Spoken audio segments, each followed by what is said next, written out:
You see, you and I, as followers of Jesus, we have the resurrection of power of Jesus in our life.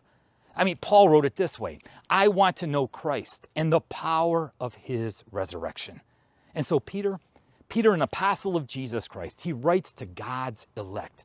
My friends, that's you. As followers of Jesus, Peter is writing to you today. Paul says it like this in Ephesians: for he chose us in him before the creation of the world to be holy and blameless in his sight. God chose you. You are God's elect. And so Peter is writing to us today, some 2,000 years later. Peter, an apostle of Jesus Christ, to God's elect, exiles, scattered throughout, right? Now, first of all, that word scattered, you've probably heard it before, is the word diaspora in the Greek. It's kind of like refers to a farmer as he scatters seed, right? Followers of Jesus, they're scattered all around the world. But the word that really jumps out at me is that word exiles.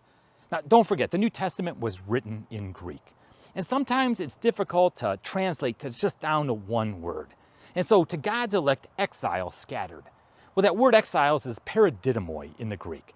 And it could be translated as exiles, sojourners, strangers, aliens, foreigners. But I think the word that really captures it is resident alien.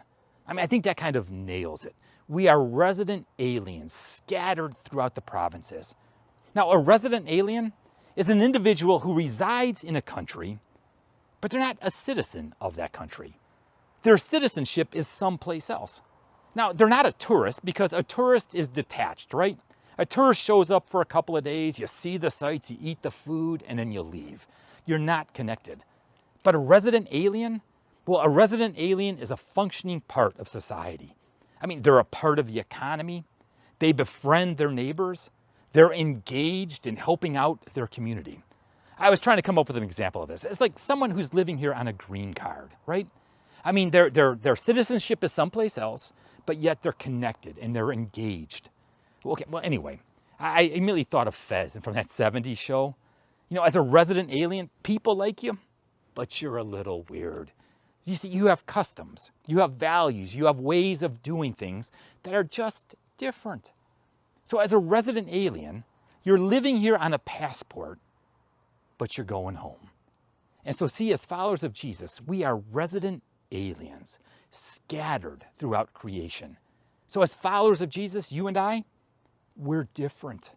We're different. And there's all kinds of implications to this. I just want to touch on two of them today. The first one is this: our whole life is a pilgrimage.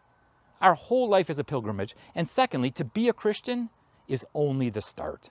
To be a follower of Jesus is not the end all. It's only the beginning of our pilgrimage as we learn and as we grow and as we live out love, as we become more and more like Jesus in the way that we relate to people, in the way that we live our lives. Let me give you an example.